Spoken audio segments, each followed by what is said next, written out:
Welcome to the MMA Roadshow, episode number 457.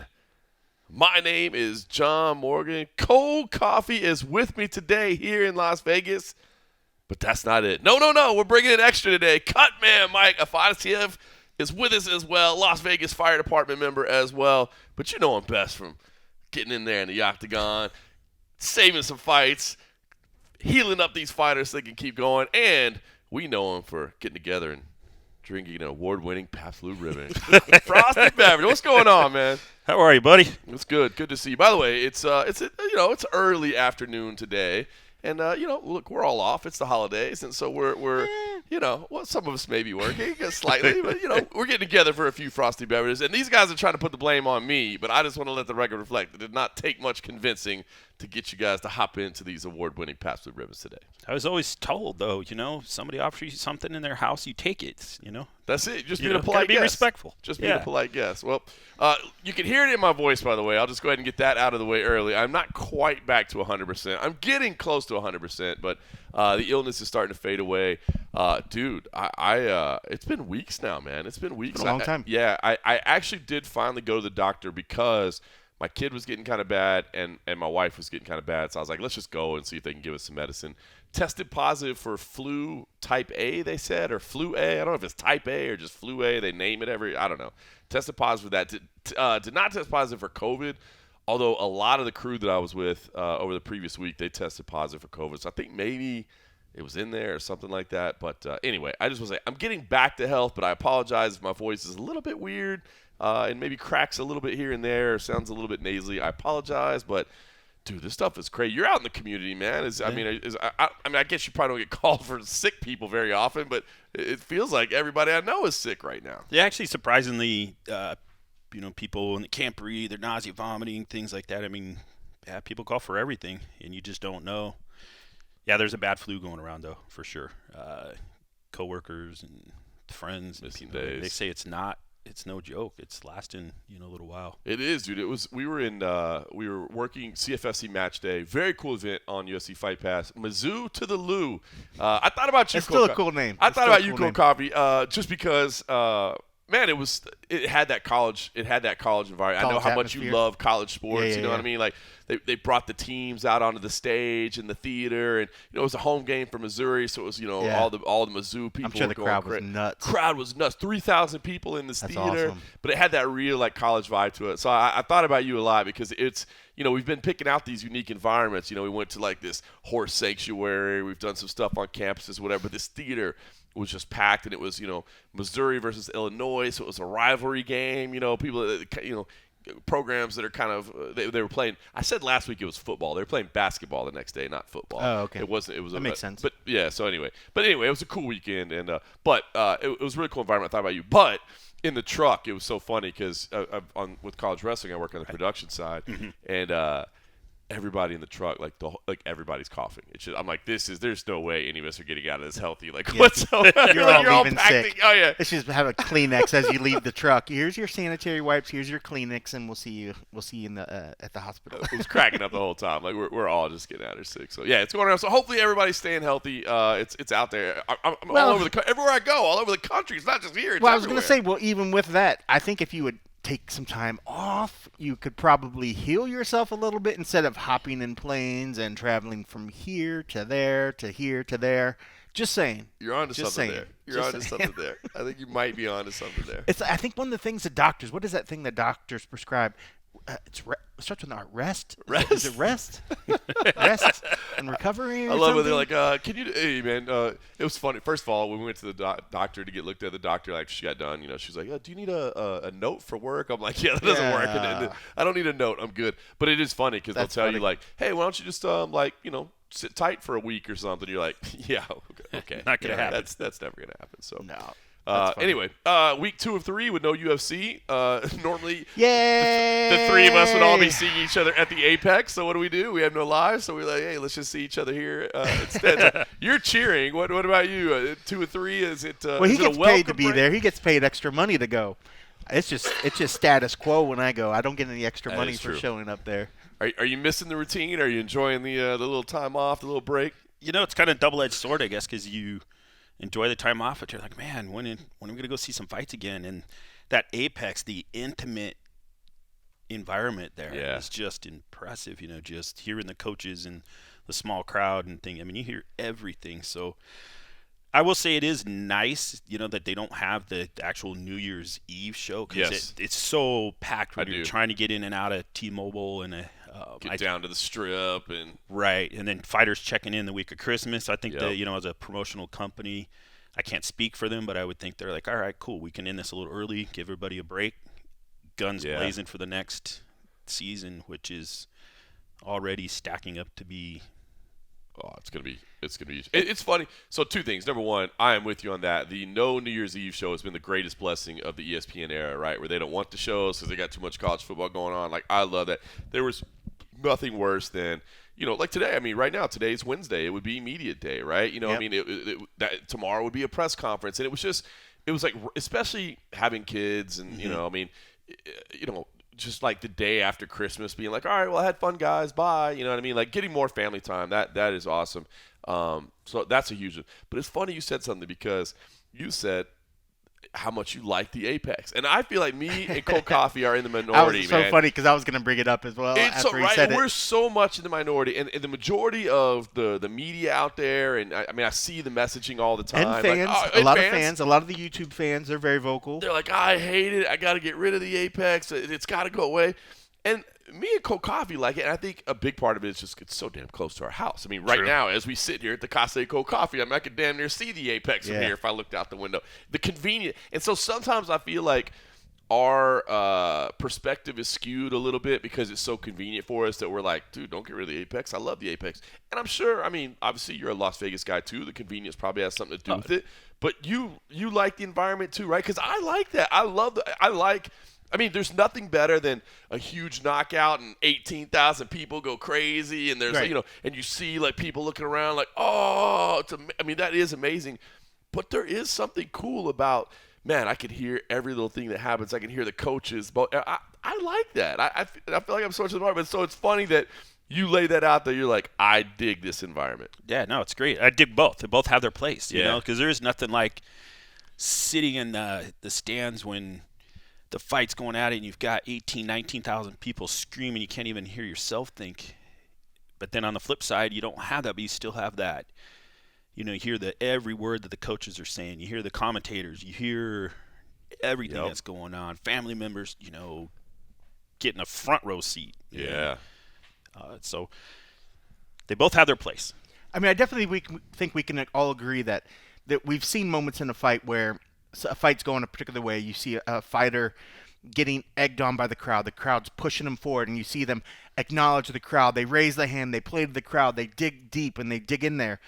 But a lot of times, you see still great action in the Apex. You don't have the crowd, but you see that because it's not like a fighter's going to fight differently if he's in the Apex or whether he's in the T-Mobile. Right. But you do add in the factor of, okay, maybe there can be a little crowd involvement that helps give them that extra little boost. But also, then they can't hear the coaches like they can hear them in the Apex. There's always pluses. But what's weird is when I see a lot of people bitch about Apex shows, they're always bringing up there's no fans there in crowd. I'm like, what do you care about? What are you watching on TV? Right. Are you waiting for the fucking fan reaction shots? And then you're like, oh, thank God I tuned into this pay-per-view. I finally got to see some crowd. Or are they just waiting to see those moments where the fighter is maybe standing up like, yes, like, are you entertained? Well, and it's just so weird that they play so much in that. I will acknowledge there are times we've seen fighters fight a little bit more animated because of the crowd. Of course. But to think that they're going to see less from a fighter because it's in a quieter environment as from the T-Mobile, it's just crazy. Yeah, it's just crazy. Well, and the thing too, it's the same people that are like, oh, this card sucks. Like, I don't even want to see this card. Like, well, it's in the Apex because you're not going to have 18,000. If you put it somewhere else, 18,000 people wouldn't show up. Yeah. You know what I mean? And it's a fight night. I mean, because even when you used to hear Dana lay out the things, he was like, they were back when there were multiple layers where there was like a fight night and then Fox cards and then there was like the ESPNs and yada, yada, yada. The fight nights a lot of times were supposed to be these ones where you had the up-and-coming guys coming on, earning their keep, earning into places where they were contenders. So it's like not every show is going to be a pay-per-view level show, but don't hold that against the Apex because you think the Apex is only whatever. I mean, they have so many fighters. You have to give these fighters a card, and not every card is going to be worthy of them paying all that extra money to put at a giant venue or to even take on the road to travel. So for people to just hate on it for just the fact that there's an absence of crowd and the thinking that it's so different, it just strikes me just so odd that and it's always their comment. It's always the comment of like, man, you never hear like the crowd, you never see whatever, and I'm always like, well, just what are you watching? Right. Like, what makes a fun event for you? Like, you're not happy unless you see other people react. You want to see their emotions and match it to your own, and then you feel like, yeah, that was a good fight. Like, I can watch the Apex show and say, that was a hell of a fight, and I don't need justification from some fan in the crowd standing up and cheering, and like, I can make my own decision. But sometimes I wonder why people are so agitated about the Apex, especially too. I mean, like, just in terms of cost, if the UFC can save money, hopefully that means they can turn money towards a fighter. Well, that's what trips me out, right? They could pay more money out. You want to see more money for fighters. Well, hold on. Okay, I mean, we can go not down that there's this any. Yeah, there's not like there's anything that we're saying. Hey, by the way, we did 10 Apex and we paid 10 guys more. You know? I mean, you think about the money that's saved, man, and it's not just it's not just people at the arena or whatever. Think just the travel costs alone of getting their arena own staff, costs, security everything. costs. It's everything. insane. So I just wish people would realize, look, there's a place for both. You know what I mean? Yeah. There's a place for both. 100%. It's like they want to call for the Apex to be eradicated and never do an Apex show. And I'm like, that doesn't make sense business wise. And I'd be really pissed if I couldn't just drive 5 minutes down the road to work an Apex show. So I will tell you, yes, I am biased, but I also think that I've seen hella great fights. Like, if you look at the Dan Hooker-Poirier fight that took place, that was absolutely sick. Probably the greatest fight in the history of the Apex. Right? I'm like, dude, good fights happen there. Like, don't blame the venue just because it doesn't give you whatever, because we're still getting great fights. But I don't want it to go away because I like being able to drive down the street. That being said, sure, if they want to travel more, that's great. But I just don't anticipate they're ever going to get it to where they're on the road every weekend. The cost is just insane. Yep. And if you want to yell at the UFC and say that they're not paying the fighters, put that extra money on them. If they're trying to meet the amount of money that they're making now, and of course, people already say what they're meeting now is too much. Like, there should be more going towards the fighters. But if the UFC is like, well, we always got to keep this line, if you increase the production costs and everything else, how are they ever going to, and they're still trying to meet that line, it's not like it's going to be more money for the fighters, right? You know? So, I don't know. I like the Apex shows. I like the environment. I like we might be the only three. I think we're the only three. You know? We're the only three. He gets a lot of TV time when they're at the Apex. So, talk to me, Mike. I was thinking about this as we were getting together today. Like, I know how busy you are on fight night, right? Like, I think people, most hardcore fans probably realize, but if you don't, like, to think that your role is just cut man, right? I mean, you've got to go in and wrap hands. There's, you know what I mean? You guys all kind of rotate together. There's a lot more than just like, I just sit there and then I go in. I mean, you guys are running the whole night. But at like the end of the year like this, do you sit back and look? Because sometimes I feel like as a journalist, the cards kind of like run together, but we're just observing them and talking about them. You're actually like taking part in them. You're actually in there. You're actually taking an active role versus just observing and discussing what happened. You know what I mean? So, like, do you ever think back on like the fights you were involved in, or the moments you're like, damn, I did a good job that night, or man, you know what? I don't think I did a good job that night. I could have done something better here. That, like, do you take the time to stop back, or does it all blend together for you too? Some of the fights, like, I honestly don't recall working. Yeah. Like, friends like, dude, I saw you working this fight. I watched the replay, and I was like, ooh, I did. I get it. It runs together, bro. It does run together. Yeah. As far as work good and bad, like, I critique myself a lot because it's the only way we can get better. And I'm like, man, I wish I would have done that or this, or maybe I know that maybe I could have done just slightly better in my own mind. The rest of the world wouldn't know, and the fight, continues. But there's always a way to improve, and I'll reach out to you, with guys like Robin Rowe, who just great experience, Rudy Hernandez, House, talk to these people like, hey, I think I should have done this or should have done that, or, vice versa. Because you're always learning. I mean, the day you think you know how to do everything, you're and I don't care what your profession is, then it's time to move on, because there's always something different that you can do, and each fight's different. You fundamentally, what we do on paper doesn't look that hard. It really doesn't. But you're doing a quick triage, and then there's so many variables. Okay, is the fighter going to sit, or are they going to stand? Are they going to be still? Is the coach going to dump a bunch of water on their head? Is this going to happen? And you got a camera person that's got to get – everybody has a role. And you're trying to blend in that role, at the same time to ultimately do what you can do to ensure that fighter is allowed to continue. And, fortunately here in Las Vegas, we work with like the same ringside doctors all the time. They're awesome. They give us a chance to work. They'll stand over our head, shoulder, kind of look at things if they think, I'm going to have to evaluate them. Or if the cuts stop, great. On the flip side, if the doctor spends, 10, 15, 20, 30 seconds evaluating this cut, going back and forth. That's time that you're not able to treat it. Correct. See behind the 8 ball. Such a key. And I think that's so big about Nevada, and you hear people talk about it, but just the repetitions and, when organizations move around, whatever it may be, the UFC or anybody else, if it's a commission that doesn't do a lot of fights, and if it's a doctor that hasn't been in a lot of fights, because, look, it's combat. People are getting hurt. You know what I mean? Like, it's going to happen.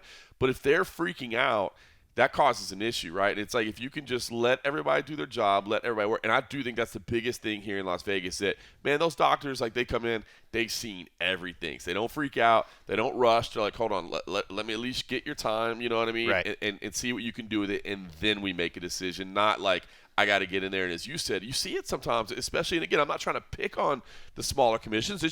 It's the comfortability that comes with recognition, repetition, I should say, is that they want to get in there before they really need to be in there. And like you said, it stops you from doing your job. Yeah, there's so many dynamics to everything. It even relate to my call, as a fireman paramedic, where I have what I want to get done for the patient. The patient has in their perception what needs to be done. Then the family has their own opinion, what needs to be done, and same. And if you look at with the physicians, and they've got a role to look out, obviously, for fighter safety, and I guess indirectly we do too.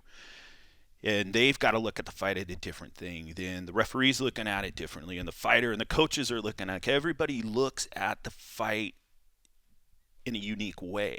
Ultimately, the end goal is we want this individual to, to win. That's what the team does.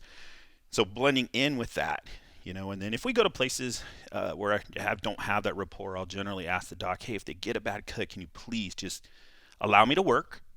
You can always look at the referee and ask for time. I've never once seen a referee say, nope, I'm not going to give you your time, Yep.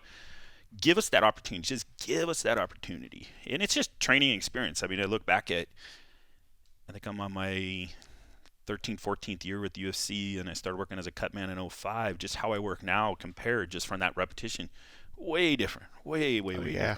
I bet if you could time yourself with what you started to where you are now, you would just lap yourself immensely. Oh, for sure. Absolutely. But that's just sets and reps. That's everything, right? First time we tried to tie our shoes, we weren't probably really good at it. Yeah. Now we can do it, blindfolded and half asleep. Yeah. What's the culture like among the community of cutmen? And I see it seems like you guys are all friends and you all, but I wonder, like, in the beginning, is everybody willing to be like, hey, new kid, let me show you this technique, or let me show you what I do? Because I could also see people being like kind of protective, like, I don't want anybody to know the way I wrap hands, or I don't want to know. Get the call, and then I won't get the call. Like, I don't want anybody to know the way my secret. Like, why is it that you can always get the cut stop and I can't? Well, I'm not telling anybody because that's how I make sure that I keep getting booked for future shows. So, is it a little bit like you got to earn some love, or is people? Has it been like a pretty receptive community? Like, how have you found that journey? No, it's a receptive community. I mean, I started off. I just boxed in the amateurs and I wrestled, and at the end of the day, I can't spell the word fight, but I had my F-I-T-E? Yeah, that's yeah. Triller now. Yeah. Fight TV is Triller TV now. And so I just kind of transitioned into, after my last amateur fight, I fought a few times in the Police and Fire Olympics, which is a lot of fun, but said, maybe I can work with Jeff Mayweather was my coach. Maybe I can work with him and start learning the art of coaching. And then I thought, well, maybe I can learn how to wrap hands and stop cuts. And so he introduced me to Stitch, who taught me his way. And then over the years, you just pick up bits and pieces, and I'm not afraid to ask, as well. So that's such a key in anything, man. Don't be afraid. Don't pretend like you got to act smarter than you are. Like, don't be afraid to ask a question. Yeah, as far as especially not in that role. Yeah, when, like, there's blood and bleeding and cuts. Like, yeah, just admit you could be better and, like, please help me, help my technique. Yeah, no, and I think we constantly, are trying to better ourselves, because at the end of the day, it's not about us. Nobody's coming to a fight to see me put Vaseline on a person's face for stop a cut. It's, hey, they're here to see this man, this woman. That's what they're there for, to see. 100%. So that's what we have to continue to work for, is like, hey, this is what it is. This is the only reason, that these people are here. So now the community's been, great, and I'll help people as well. But also tell them the reality, like, I can show you how to do this, but it doesn't mean automatically. It's like you go get your real estate license. Well, Who knows you're a realtor? Who knows Yeah. you're this? You've got to get out and spend time in the gyms and working. I just was fortunate to a lot of cards just fell into place with people that I'd worked with, and like Dewey Cooper gave me the opportunity to work with him. Never met the guy before. And I just introduced myself and like right away, hey, I got a guy fighting in 2 weeks and I might be double booked. Would you mind coaching this guy? I'm like, hell yeah. That's awesome. Dewey's a legend, man. I think a lot of people in MMA probably don't understand the depth of his experience and knowledge. Unreal. You know what I mean? Like they've seen a little bit as of late, and I think they're getting exposed to Dewey a little bit more and starting to see. But that dude is a legit legend in the space. I mean, if you look at boxing, kickboxing, Muay Thai, MMA, he's over 100 combined fights. I remember sparring with them, and I'm like, unfortunately, he would lower himself to what's he going to get out of beating me up, right? Nothing, but so I could learn. That's a good sparring partner, though. That's a hell of a sparring partner. Yeah, no, awesome. It was great, and so I learned a lot from that, and just all that vast experience, and then he spent years and years and years and years with, one kick with Nick Blomgren, and I remember Dewey just telling me a story. Can't remember how many fights he had, and Nick's like, all right, you're going to go fight, Duke Rufus. Here you go. And then he was the first guy to beat Mighty Mo. Wow. At when they had the K1. Yep. Mighty Mo was 12 wins, 12 knockouts, and no losses, and outweighed Dewey by roughly 100 pounds. Yeah, he's a big dude. And Dewey comes back, at the end of the first round, he's just laughing. I wasn't there for that fight, but I would just ask him, like, Dewey, why were you laughing? He's like, I had to convince myself to get back out there, man. He's like, this dude hits hard. He goes, just funny. He goes, I caught a punch and the whole left side of my body went numb. And I'm like, all right, here it is. It's amazing. I tell you, if you got some extra time over the holidays and you're looking for something, I think it's still on there. I know there were some issues with the contracts, but I think all that K1 stuff is still on UFC Fight Pass, man. So you can find some Dewey Cooper. Dude, if you haven't ever seen old Ray Sefo clips, like I know there's probably a lot of people that only know Ray Sefo as the dude with the PFL. Yeah. You know what I mean? Like, Yep. Bro, you go back and watch Ray Sefo in his prime, that man could fight. Him and Mark Hunt, just hands down, let's take a punch, let's do this, just here we go. Those legendary days, man. Yeah, and just to finish off with Dewey comes back around in 2-3, and he's the first guy to beat Mighty Mo, outweighed by 100 pounds. Dewey's mindset of just, it's crazy. Bro, and if you need somebody to be a cheerleader in your corner, I don't know if there's a better hype man. Even if you don't even want to talk about the technical assistance, if you want to just talk about having somebody believe in you and helping you believe in yourself, yeah, it is that guy. No, 100%. He's got the skill set, the mindset, and he reads his fighters. Each fighter needs something different. Right. Whether, hey, yes, how you coach them is different. So you take all of his experience from fighting and now, the coaches he's been around, and then formulate to his own, form. And, he's working with that, the Team Combat League, building that up, which I think is a great concept, and, promoting that, and just seeing, with the handful of fighters that he's worked with over the years and building his own brand. But, yeah, if it wasn't for certain individuals with, Jeff Mayweather introducing me to Stitch, teaching me how to wrap hands, to, Dewey opening up the door, which led to this person, led to that, and now, for work with people and show them how to wrap hands, and I'm not going to charge you money or anything like that. I'm just, hey, here, I'll show you my technique. There's multiple ways of doing it, but here's what you need to do to get there. And I'm hopefully going to go down, I think in January, I still got to talk to Raul about doing a seminar down in Tijuana. But we just said, hey, he's like, what do you want? I'm like, I don't want any money. He goes, well, how about if we do this? We'll get the government involved and we'll have people bring food for charity. Oh, that's cool. And I'm like, yeah, cool, let's do that. Cool. So I'd rather do that. Like if, coach out here, we could put a seminar, but hey, let's get some toys for kids or something like that. Bring something else, because the only way I can ever pay the people back that helped me is to, pay forward. That's awesome. And Dewey's got the coolest voice. He's Yeah. like I can't even do a good Dewey. He's got like the coolest cool coach voice. He does. He could have been on like 70s talk radio or something, like a 70s late night radio or something. He could have been. He's got Smooth sultry, jazz. gravelly, but he's got that gravelly sort of like, I man. can't even do it. It's so unique. You touched on the Team Combat League. I just want to mention that real quick for anybody that hasn't seen this concept. It's a boxing concept. It's cool because I've actually seen, like, on BoxRec, they're starting to list all the records there and stuff. But essentially, the team comes together and everybody fights one round, right? So it's just like you just go all out for 3 minutes. So you've got all the different weight classes and different people represented. But it's actually a pretty cool concept because instead of being like a team and we'll do like 10 full matches and we'll see what the score is, it's like, hell no, bro. Just go out there and go all out for 3 minutes. Yeah, it's almost like a wrestling duel, but boxing in a sense. You know what you're doing. And if you get a knockout or if you get a pin or if you get, a point. Different points for your team. Different points for your team. Great comparison, like a wrestling duel. Yeah, it's a very similar concept, weight classes and, and it could come down to, hey, the heavyweight guy's got to get this knockout for the team to win and move on. And they have it, formatted as kind of almost like a football league, okay, hey, these, and then points at the end lead to playoffs, and then, finals, semifinals. I think, and you have to fight. You don't have. That's the one thing that I don't think people understand. There is no feel out round. Right. There is no. I got to get my. I got 3 minutes to figure this out. As soon as you get in, and so the fighters have to just. I haven't talked to anyone that has fought in it yet, but just from what limited experience I have competing, like you have to fight. You literally have to fight. There is no, okay, I'll get him in the second round, or, man, I got a little bit wobbled. Maybe I could have eased off the gas. No, you got to go. I love, obviously working with the CFSC Match Day crew we're doing the wrestling duels, and I've really started to find this new passion for it because it wasn't something I followed closely. Like, I was aware of college wrestling, but now, like, being involved in it, I've really started to follow it.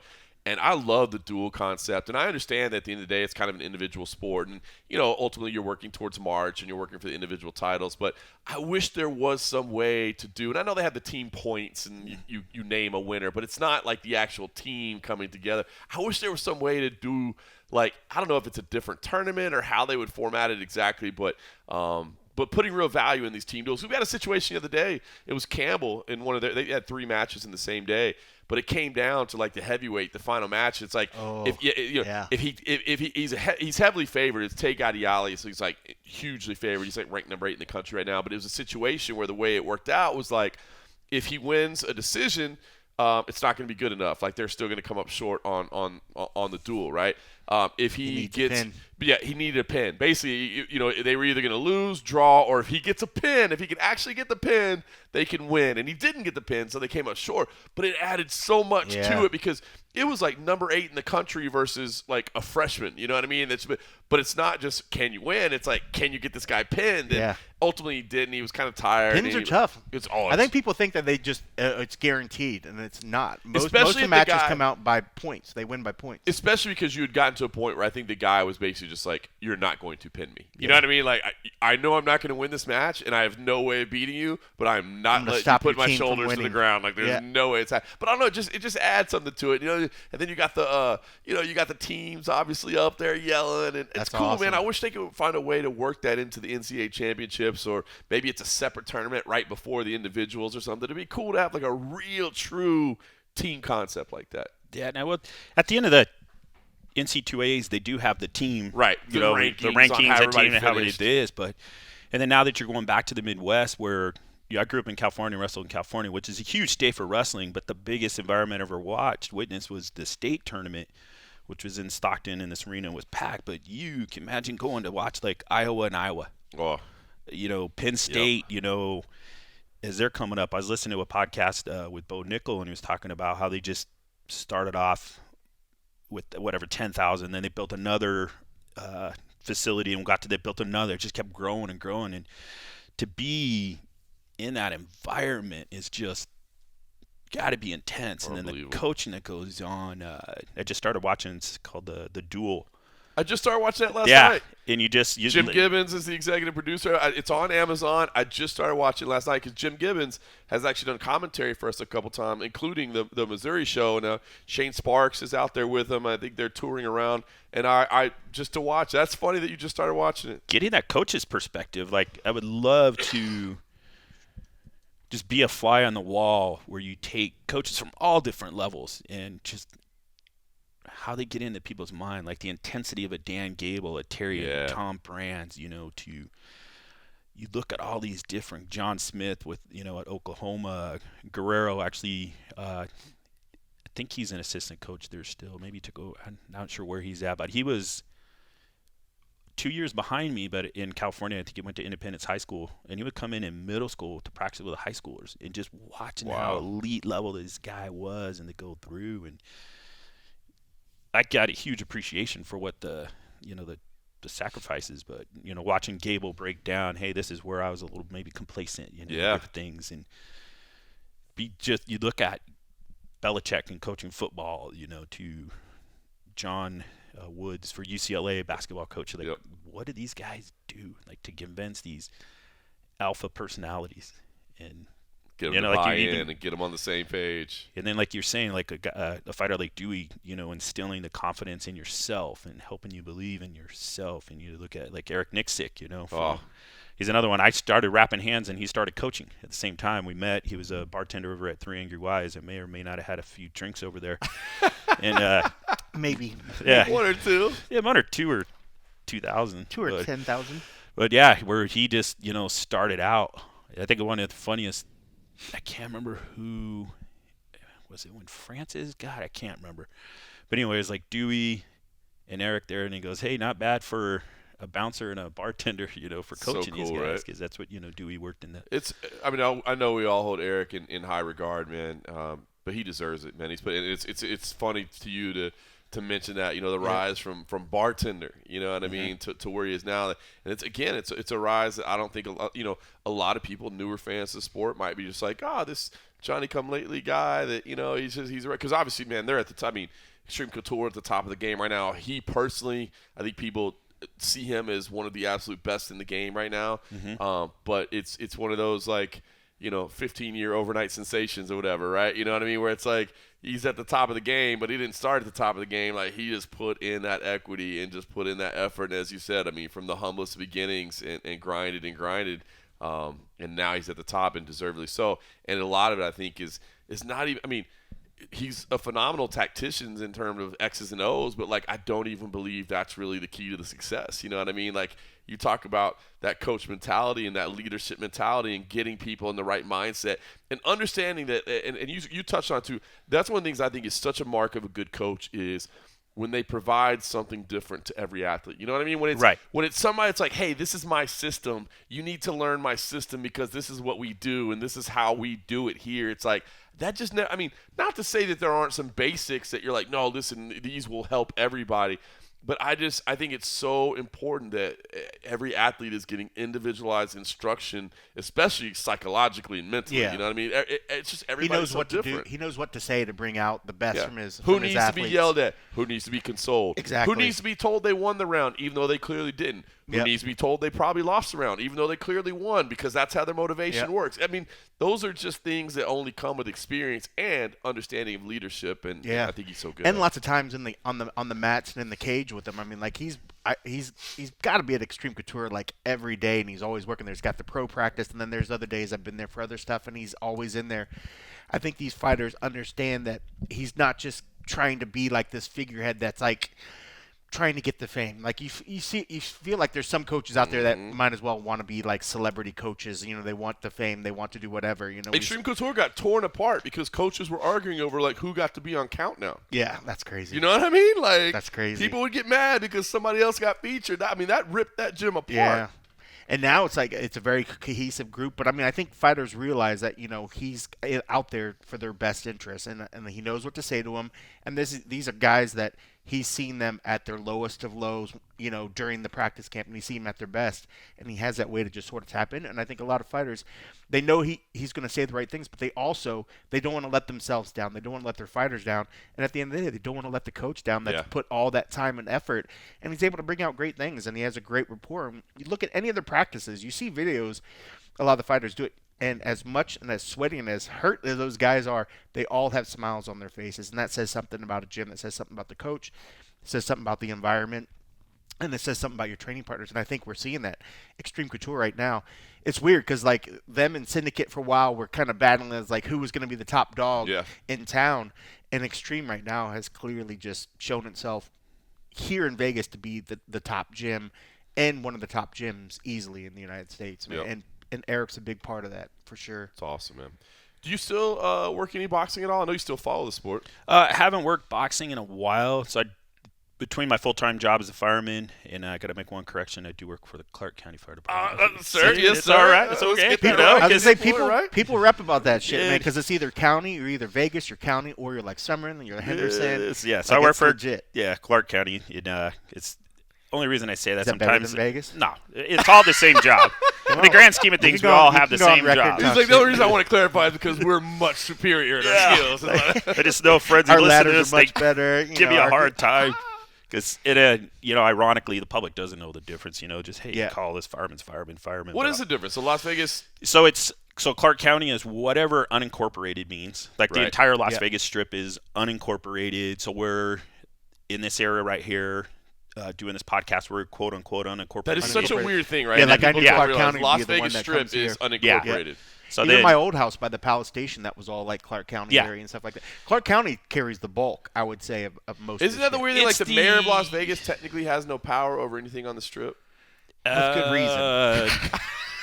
From where is it? This Las Vegas Boulevard, kind of north of Sahara. So the north side of Sahara is that's the city's jurisdiction. And that only goes so far because then at some point you get out to North Las Vegas. Right. Then you get out to North Las Vegas, and then there's little pockets in here and there, and all that's All right, so Clark County, anything unincorporated, which includes the Las Vegas Strip.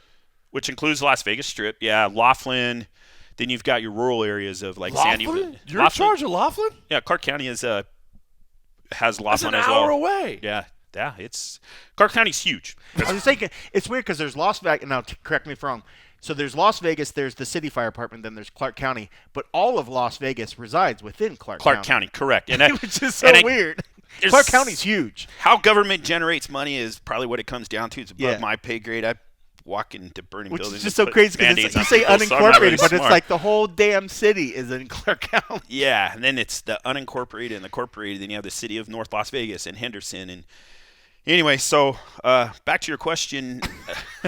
So say I call 911. How does it get to you, or does it go to like? So it goes to, we have a dispatch center that actually dispatches Las Vegas City, North Las Vegas, Clark County Fire so Department. it's on them they to know figure who out. they where So it's they at. know where it is, and based off of when the call comes in, it's on their CAD. It tells what jurisdiction's going, and then the computer picks the closest unit. And then we have what they call automatic aid agreements. I So was going to ask, so if they're busy, Yeah. So if you nobody's can help nearby. out and if somewhere we're else. closer, like Yeah. I worked at Station 14 for almost 19 years on Desert Inn in Eastern, and literally Sahara and Eastern on the north side of Sahara is technically Las Vegas City. Well, their closest station is on Charleston and 15th Street. Right. Well, we're half a mile away. There's So we something just, burning whoever's and you're right calling, there, medical calls. So everybody helps each other out. That's We cool. run into their jurisdiction. They run into our jurisdiction. We train constantly together. We have what they call a Southern Nevada SNOFU. That's some giant thing they put together where, hey, these are the standard operating procedures we're going to do. Like if there is a major event on the Strip, a high-rise fire, even, like the UNLV unfortunate school shooting and things like geez. that. I was gonna say I'm sure Yeah. October 1 was a big one as well. Yeah, big one. That taught a lot of lessons and you're constantly learning. So we have kind of a playbook, for lack of better terms. They do things a little bit different, but we have a standardized, okay, when these events happen, this is what we're going to do. So the dispatchers, they're the ones that kind of handle the nuts and bolts. I'm just a knucklehead that just, and the tones go off, you hop in the rig and you just go. Yeah. All right, cool. Where are we going? Get over here. So long-winded question. Back to boxing. No boxing. Yeah. Too much So time. now I haven't spent time in the gyms, and I feel bad at times too. A friend of mine, Nate, haven't seen him for a while, and he's like, "Hey man, can you come to the gym? I got this, up and coming fighter." And actually, one of them that I just timing wasn't right for me, or timing there was like Devin Haney. He's like, "Hey, I need you to come wow. in. This kid's gonna be up and coming," and the schedules didn't work out, and it's hard, because I have that full-time job. The UFC keeps me busy 2 or 3 weekends, and so to actually get into the gyms and build that rapport, I started off doing boxing with the coaches and stuff, and it is, I could walk into a gym and some people might know who I am, some people not. Like Rudy Hernandez, he's been around the sport since he was a kid, with his brother. Don House has been around, start off in boxing. House has been around boxing since the 70s. And Crazy. Rob and Rowe, you look at, the people that are fighting in the UFC right now, he used to coach some of their dads or work corners with some of their dads, when they were fighting, crazy. especially in Hawaii. So those guys have that super, super deep rooted, Yep. guess, intimate knowledge or with the, the fight game, the fight business, who they're around, and just, people refer. So I haven't done boxing in quite a while. I don't know when you'd fit it in. What did you make of Deontay Wilder? I know you still follow the sport very much, even though you don't work. I know you're still a big boxing fan at heart. Yeah. What'd you make of it? Because I feel like, man, I always say, like, look, I don't follow every fight. I just don't. You talk about how busy you are. Same thing. Mixed martial arts takes up my life, and because I'm following every organization out there, and working with CFFC and all that. So like, I just my available space for boxing is small, but at the highest level, I mean, it's still such a beautiful art, and it's still fun to see it executed at the highest level. And Deontay Wilder, of course, there's been this crazy discussion, maybe he might be one of the rarities that would try to slip over and do a little MMA and maybe take on Francis Ngannou in an MMA fight. But, man, I feel like maybe the wind got taken out of those sails, and now they're talking about does the kid even carry on? And so I'm curious kind of what you thought of the performance, what you think of the future, because I know, man, before we started recording, you were sharing a pretty beautiful story about what a guy he is. Yeah, so start off with Deontay. Like, I've only met him a couple times because Don House coaches him, works kind of as an assistant and plays different roles as a cutman and et cetera. But just what a good dude. Like, when you sit down and talk to him, people get caught up a lot of times seeing how people act during press conferences or what they say and do this, and some of it might be who they truly are and this, and some of it's for promoting a fight. But Deontay just spends the time, and a very close friend of mine, her son's, getting into boxing, and I want to, hey, let's give him the nuts and bolts about the reality of the sport, the importance of, being, dedicated in this. And Deontay showed up at the track, and there's a handful of coaches, they're working with their kids at the track kids, and he took the time to talk to all the kids, and then just as a favor to me, and spent time talking to this young man. And I turned 50 in a few months, and I'm like, man, I got to get the notebook out and start taking notes, just well spoken. And I think he's, taken lessons and experience in his life and different things that he's applied and how people are. And, he even brought up, his close friend Terrence Crawford, who he said was in 31 different foster homes. Wow. And look at where he's at and what he gives back. He goes, so imagine, Wow, I didn't know that. Yeah, how his upcoming, comes through and things like that. Now, as far as the fight goes, did I see him get hurt at any point? No. Did he take some shots? 100% he did. But I just wonder, obviously I'm not in the ring. I don't know what he's feeling, what he's thinking. He just didn't seem like, hey, that urgency was there. Yeah. There was, and we all have bad days, and unfortunately. It's true. His is in front of millions of people, and you only get one chance at it. There's kind of a parallel, right, with Colby Covington, right? I mean, obviously two different characters, but as far as just the performance, right? Like that fight, was it just he had a really bad night? Because I've heard a lot of people say, hey, I don't even want to see, I don't ever want to see Colby fight again. Where other people say, hey, man, now he's coming out and saying he had a broken foot. If he did have after the first hit, if he did have a broken foot in the first 30 seconds, if he did have a broken foot in the first 30 seconds, that would explain a lot. But it's interesting, right? Because one night, like you said, maybe it was just a bad night, but one night, I see a lot of people that are like, he's done. He doesn't have it anymore. That people do. It's easy to write people off in all sports. People, they're done, and without actually sitting down and talking to him. But again, his post-fight interview, he didn't have any excuses. Just, he won this. The man loves his kids, Even when we were at the track, he's just talking about the greatest gift of, is being a dad. I can't speak for that because I don't have any kids. And even after the fight, he's like, I can't wait to get back and see my kids. But I didn't see him get hurt. The guy's beyond tough. I mean, seeing him with fighting off of incredible heart when him and Fury, just some of these fights that he's had. And so and the one thing about the if I have a bad day and I miss an IV, okay, maybe it could be life changing for somebody. But in a fight game, if you have a bad day, not only could be career ending, it could be life ending, it could be life changing in so many different dynamics. And I think that's what people don't realize.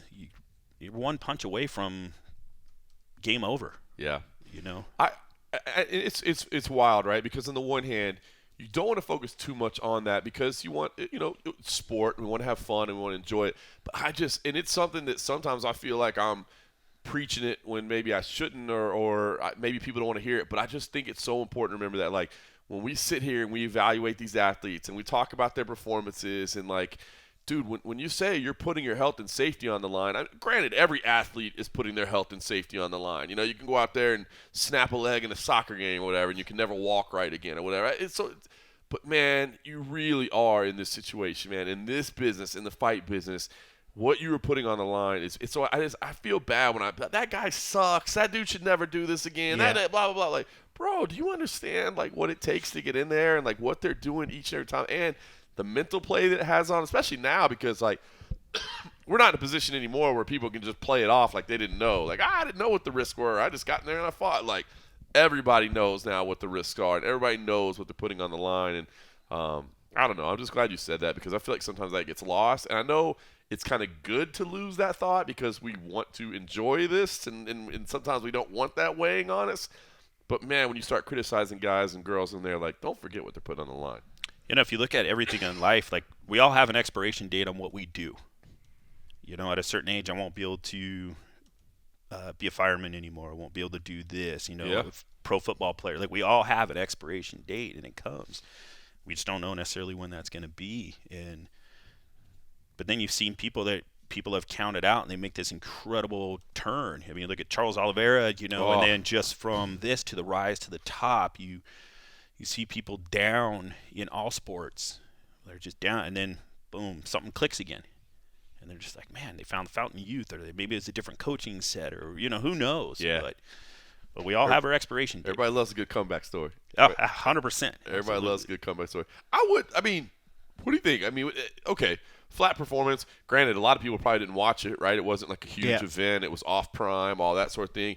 I mean, he's still a big name. Well, I was going to say, if PFL comes out and says, oh, by the way, we'll give you a fight. We're doing Ngannou Wilder as our main event of our pay-per-view or whatever. Like, I mean, those two dudes get in it. Nobody's going to be like, not interested.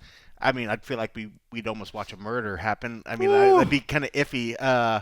But, I mean, he's still a name draw. I mean, he's boxing. He's if that was a fight, would you want to see a boxing match or would you want to see an MMA fight? I like either one. I mean, there's the part of me that would like to see a guy that has been actively saying and teasing wanting to go in an MMA fight get a chance to do it. Yeah. You know, live up to what you've been saying. You know, he's still a hell of an athlete, Yep. and he's still got great power. And if he catches somebody that thinks that he doesn't have anything for him, it's going to be interesting to see. Because if he went in there and just knocked out an MMA fighter that wants to try to stand and strike with a world-class boxer, Yep. that'd be kind of fun to watch that. But and then there's always the anticipation of, okay, when's the guy going to go for a takedown? How's his takedown defense going to work? How's all this other stuff going to work?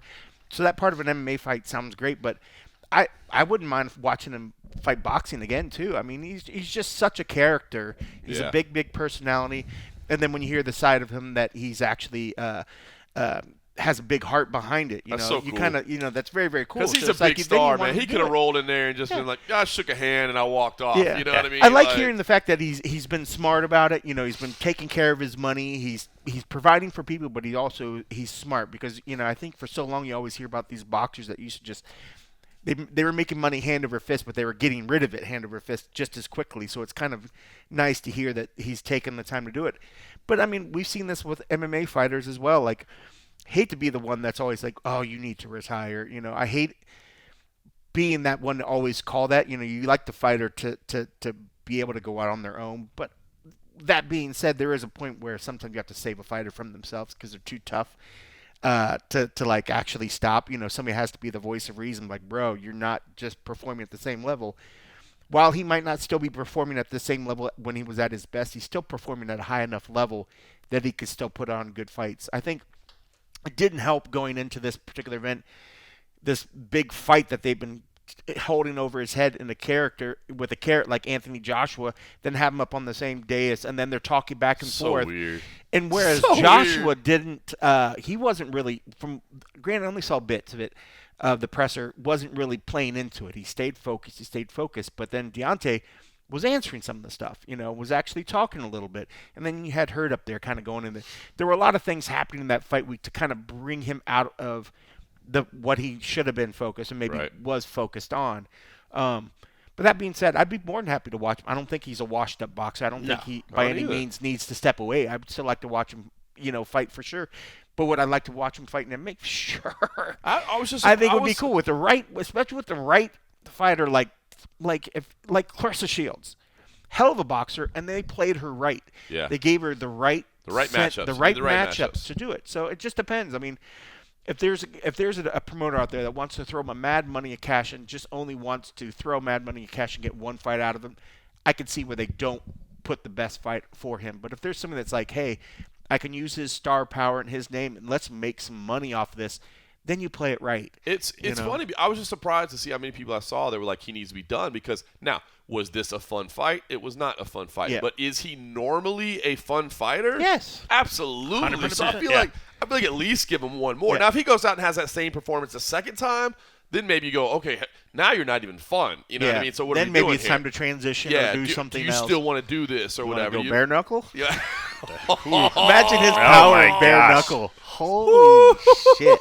Oh, unbelievable. Like Ben Rothwell and him, like stepping in there or don't something. you do that to my man Ben Rothwell. I know, I love Oh. Ben. I mean, that's what I'm saying. I mean, like, the dude, he's Ben always... would take that fight, though. 100%. Ben Rothwell would take that fight 100%.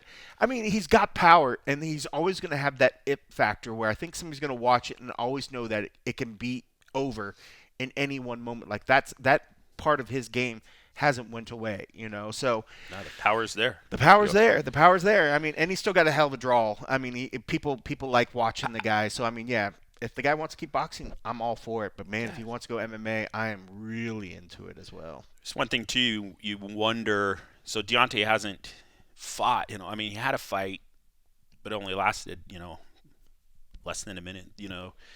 Both Joshua and Parker fought on the Francis undercard. Yeah, they've been recently and fighting. both of their fights didn't last long at all. Right. So they're recently active. They're already in peak shape. They threw this together. I'm speculating. I can't speak for the promotion, but if you look at, they already had Usyk and Fury lined up for That's that. right. Yep. Then to scramble to put December that 23rd. You're so right. They was all put together, everything else. So then now last minute, because right. they put this together. Great point. And Deontay, he's a fighter. Yeah, I can take this opportunity. Did he have? It's a great point. I can't speak for his training camp. What was he doing before? Like what was sort of this? level of what? And we know the type everything. of money they're throwing out there. And that's right? it. I guarantee this was almost generational type money, where it's like, even if he wasn't well off, I'm sure he was well off just from taking this Boy, one that's a great particular point. fight. Yeah. So you got to remember both those guys have been active, and there's always been that talk, and the one thing that I always find intriguing about boxing sometimes is like you see people like, oh, we're gonna have.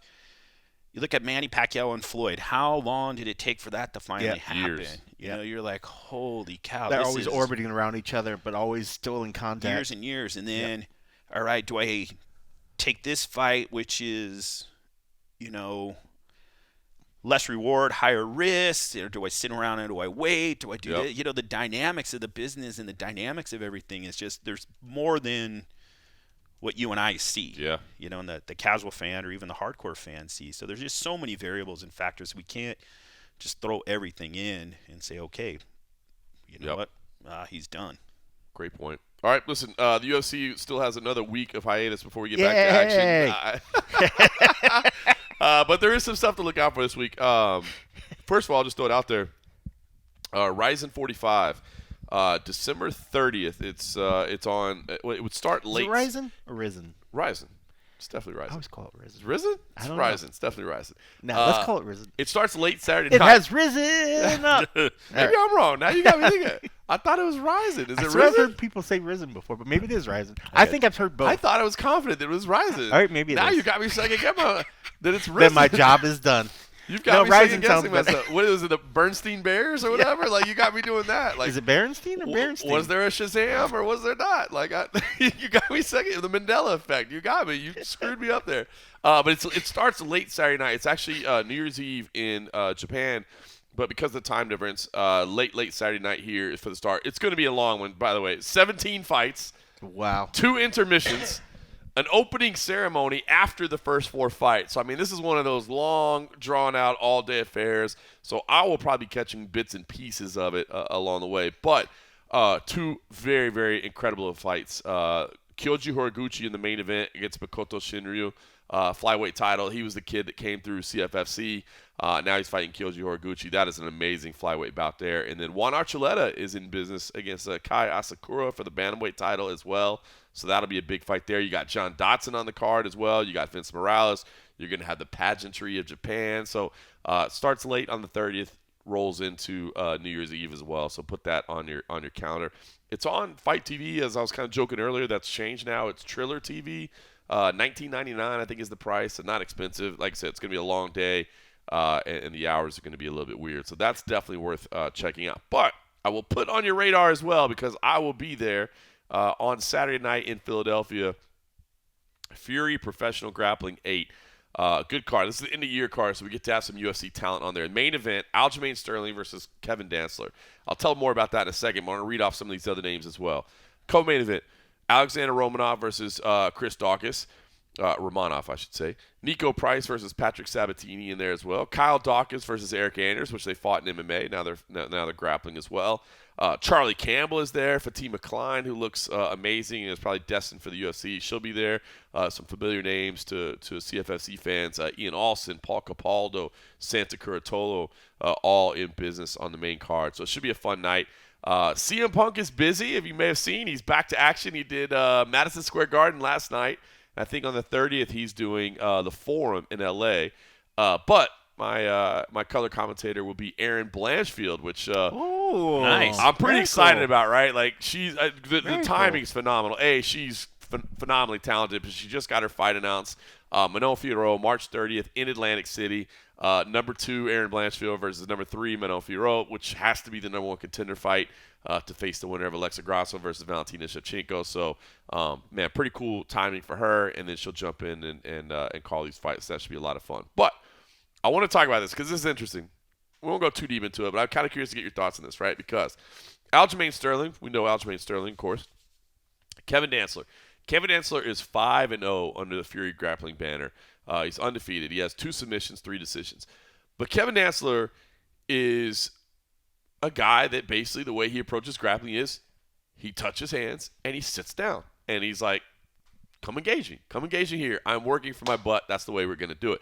Him and Merab Dvalishvili, Aljamain Sterling's friend and teammate, had a very spirited exchange back and forth. Merab was pissed because he wouldn't stand up and wanted to engage on the feet. They had some great exchanges. Ultimately, Dantzler took home the decision win. Now, Aljamain has come out and said, look, if that dude sits down and pulls guard on me, I'm literally going to grab his ankle and I'm going to pull him across the mat. And I'm just going to drag him around the place. I'm going to embarrass him until he gets up like a man. Meanwhile, Kevin Dantzler says, look, this is sport jiu-jitsu. I'm a guard player. He's like, why do you want me to engage you in a takedown? He's like, if you want to take me down, it's because you want top position, right? I'm willing to give you top position. I'm telling you, you can have top position. You just need to come engage my guard. Meanwhile, Aljamain says what I think a lot of people do, and listen, I understand this logic because I have this logic as well, that you would never sit down on the street in a street fight, you know what I mean? And this is martial arts, and, you know, it did come from combat to some degree, and you would never, ever, ever sit down like that if this was an actual conflict, to which Kevin says, yeah, but it's not an actual conflict. So it's not bad blood. You know, they both say, look, I don't hate the guy. It's not a grudge match. But they both have very dynamic theories or differing theories about how grappling should take place. And I understand both of them. I guess I probably favor Aljamain's logic because I have always not been the biggest fan of like sport jiu-jitsu where they sit down and pull guard immediately. I'm like that because I kind of agree with what he's saying. If it was martial arts and this was a battlefield, you're not going to sit down. But Kevin Dantzler, I can't argue. When I say that to him, he's like, yeah, but it's not a battlefield. It's sport jiu-jitsu, and this is my game. And again, the only reason you want me to engage you on the feet is because you want to take me down. Bro, I'm already down. I don't care. Come take top position. So, I don't know. Kind of curious what you guys think about the matchup and what you guys think about this logic because I'm intrigued by this, man. I'm intrigued. And I guess if you know the rules of the game and they allow that, how can you hate, right? Right? So if you can just literally go down and pull guard and sit there and wait, and you're not called, are you going to get called for stalling? I mean, what if 2 dudes just sit there and I stand? Yeah, you do have to move aggressive. So he's one of these guys that will like sit down, but he will like scoot at you. Like he'll come at you, you know what I mean? So like he never gets called for stalling. He does, and it's lightning quick. Like the second, it's so ridiculous Bro. how some of those guys are so good at scooting on their butts. And dude, and the second you touch him, like his inversions and his rolls, like they're so fast. Like, like I know, and it's funny because a big part of me, I'll be honest, really does want to see Aljo just grab him and drag him because I think it would be hilarious. But I also think, excuse me, knowing Dantzler, he's going to be like, all right, cool, you grab my ankle. As soon as you grab my ankle, I'm now grabbing your wrist, and I'm immediately inverting, and I'm going. Like, Merab dove forward on him in their matchup and nearly got caught in an armbar, and it was, like, instantaneous. He's like, I'm diving past the guard, and he dove past it, and as soon as he did, boom, turned, almost got caught in an armbar, So, I don't know. It's interesting.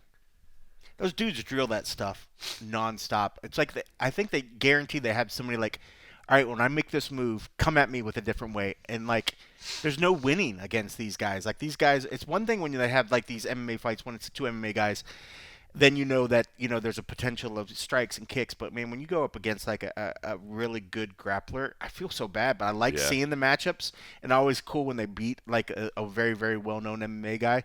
I'm glad anytime MMA fighters are able to kind of go and do something different because they always are very, very excited about it. I've never heard an MMA fighter that didn't have a fight take like a grappling match and say like, oh, I really wish I didn't do that. Except for like maybe Cub when he got injured. But that was not the best. That was not the best situation. But, I mean, it's cool. I mean, I'd be interested to see. I mean, I do like how some of these grappling matches, and I like the fact that we're seeing more and more stuff because it is another avenue where fighters are getting some pay. Granted, it's not like matching their UFC pay, but they are getting paid to do this. And every one of them seems to have just enjoys it. Yeah. Because they love to compete. They keeps love them to in compete. shape. It keeps them competing. But the and they're nerves, doing something different. The nerves and they're not are so taking, different. Well, is this combat? Can they no, slap? Nope. Okay. Just okay. straight So up then it's like submission that's grappling. awesome. It's just straight submission. Some of that combat, submission grappling shit is fucking gnarly. Oh yeah, when they take like the when they open hand heavy slaps. open hand slaps that are straight, that are legit like palm strikes. They're hard as balls. I'm like, holy shit! I'd get so pissed. These are honestly some of my favorite weeks of the year because we get out there and it's all these familiar faces, but it's these guys that we normally only see on fight week of an MMA fight. Yep. Where look, the nerves are there, right? Like you could get knocked out, you could get separated from consciousness. Those things Aljo we talked could about, hurt your himself. health. Yeah. I mean, like, there is risk. Aljo actually has a fight not too long, from now, a big fight. UFC so, 300. Yeah, it's a big fight, so there's definitely things that, I'm glad that they're competing. I'm glad they're staying at a good level. They do have to have weight. There's weight limits, so they're keeping themselves in that path. You know what the weight is here, by the way? 160. Holy cow. But, dude, I talked to Aljo yesterday, and he's like, this is nice because I don't have to cut. And he's like, as much. Yeah, as much. I mean, do you think you ever? Well, granted, as he gets older, maybe it's not a big thing. But like, do you think Aljo would ever do welterweight? Holy cow! I mean, he's doing 45. Thank God. Yeah. I mean, he could. But just easily thinking, do he's cutting. Could he do he's welterweight? cutting He walks for 60. over welterweight. I know. That's what I'm saying. He walks over. And I wonder if those at some are point monsters, where, though. those are big, monsters. crazy cuts. And that's why I wonder. I think he's as fit and crazy jacked as he is. I think he's undersized. But at some point, he's walking around heavier than a welterweight. But he has power and he has good skill and he has great cardio. And I wonder how he would do. But maybe it is too undersized. I don't think he'd be undersized at lightweight. Not at lightweight, but I meant just like if he ever did welterweight. You said 160, though, made me bro, think like oh, dude, like you're like. But as he gets bigger, as he gets older, I just wonder. I wonder if he'll call it a day before he has to kind of go up where he's like, I just can't make weight. I'm actually seeing him at 45. He said he was very excited. 45 sounds like a great weight for him. I bet he would do well at lightweight as well. He's excited for that. So he's not a small dude. If you're going to take that match, this is what this person is going to do. All right. Maybe you're going to be the guy that solves that mystery. Like if you look at highest level Olympic wrestling, Jordan Burroughs. Yeah. Oh, he's going to do a double leg. He is going to do a double leg. It's coming, and there's nothing people can do about it. Yep. Yeah. If you look at the greatest majority of his wrestling matches in his career, double leg, double leg, double leg, double leg. That's it. That's it. And he'll just do grind. You're sprawling, you're doing it, and he just finds a way to get that double. So good. He's so sick, athlete. dude. Yeah. I remember for years we've been like, when are you coming to me? He's like, why? Why do I need to? Yep. I still feel like he teases every once in a while, but that dude does. is legit. He is. It's so good. He is a beast. I said it before, but since we're talking about it, I just said when I covered the World Championships here in 2017, where he was there, I walked away saying I think that's the greatest athlete I've ever seen in my life, dude. Like he's unreal, man. Unbelievable. Just the speed, the quickness, unreal. the durability. Like, it's been so fun this season. We still got 2 more dates left. January 7th and February 2nd, I believe, of CFFC match day. So if you haven't checked it out, please do, man, because it's there's some fun events, and it really has become a new passion of mine, man. It's I love watching it. I'll be anxious for the NCAAs. I'm anxious because there's a whole bunch of guys that wrestled for us this year under our banner that we'll be seeing going on at the NCAA championship. So I'm looking forward to watching that this year. I might even go out there. Well, it's funny you brought up that because around the time that 2017, Cal Snyder was still killing stuff. So you want to talk about another dude that was like the best of the best. I think there was an event that we did. I think it was here in town. I can't remember if Snyder and Burroughs were both on it. And I remember just thinking like, greatness is in the building. Yeah, those dudes are fucking beasts, man. Very cool. Those guys that can really fucking wrestle and like. They wrestle guys that look so much bigger than them, and they just are able to sort of manhandle them. It's just so fascinating. It's so fascinating watching it. Just like you said, it's coming, but there's nothing you can do. There's nothing you can do about it. This is coming. The double leg is coming. Well, you know what else is coming? It's 2024. It's a brand new year coming up. Hopefully everybody's enjoying the holidays. I want to thank everybody that always takes the time to check this out and listen to us. And I want to thank everybody, especially over at patreon.com/the MMA Roadshow, stepping their game up to the next level by helping support the show financially. As little as $3 a month will get you exclusive access to our and-a-half episodes and hopefully much more in this coming year because we want to dedicate some time over there because you know what? We've had a lot. I got a new studio set up. Bro. We're about to do some shit. I don't even. I'm afraid to tell people what you got going on over there, man. You got a as long as they don't give them my address. yeah. They definitely don't get it. If you make your way to the palatial Casa de Cogavi, this man is stepping his game up, man. This is like top tier studio stuff. I'm looking forward. Just gonna play around, do some more interview stuff. Obviously the MMA stuff, but also just stuff that's outside of it that I don't normally get to do. I mean, there's a lot of stuff I like to do with like veterans and other sort of shit. I was thinking about maybe I could do some interviews that cover some of the stuff outside of just the fight game. I have gear, might as well use it, and then maybe use it to be a voice for more other platforms and other sort of stuff. So it could be interesting, and maybe the Roadshow isn't the perfect spot where some of that goes, but I hope to have more of that on like Twitter and some of the social stuff, and maybe come up with other little stuff. So we'll see. But yeah, I had gear. I was like, why don't I put this? That's what happens when there's no UFC. And I'm sitting at the house. I was like, why don't I just redesign the studio a little bit? This dude's like bit? moving stuff around, breaking out gear he hasn't used in years, and repurposing repurposing sitting there. stuff. I was like, why not? Let's just see what happens here. So yeah. And I'm sure Patreon will be a good aspect where a lot of that stuff can. People want some to. rental studio space over here. They come over here. By the way, I'll be cooking next to you over here in the kitchen, but. We'll see. Shout out to Darren Layton. Yep. Happy we're birthday. talking about Patreon. Yeah, he's a longtime listener of the show. I happen to see on Facebook. I wish Patreon would do a better job of telling me when birthdays are there. I tried to go through today and it didn't. So I happened to find out that it was Darren's birthday from Facebook. So maybe there's a way that they can get better. Maybe, I don't know if everybody has listed their birthdays in there and it'll show, and maybe I'll just get better and make a calendar or something. But that should be something maybe next year if we get a chance to do more like birthday shout outs and more thank yous and stuff. So appreciate the support. Appreciate you stopping by. Thanks for having me. I twist your arm too much to grab a frosty beverage. I almost forgot. And another reason why the Apex is great. And speaking of Mike, you have a pretty good chance to run into him in the restroom, like I have multiple occasions. There's only one. There's only one bathroom. There's only one motherfucking bathroom. I have thought about that. That is a little bit weird. Like as a fan. Like you're just gonna run into like now. I let him cut me in line one time. I was like, bro, you got a quicker time. I've done that before too. Yeah, with referees and judges and stuff. I'm like, you got to get back out there. Go on. I'll wait. Much appreciated. Yeah. But it's funny. But yeah, so there you go. Why you want to get rid of the Apex show? When are you going to run into the cutman in the bathroom? or Herb's going in there. You know he's going to be in the cage. You could be that awkward guy that tries to start up a conversation while he's taking a piss. It's so true. Maybe you want to call him out on a call he made. You can do it right there. Like, bro, I see you. You're pissing away as you pissed away that call in the ring. Or you took a shit on that guy just like you're thinking.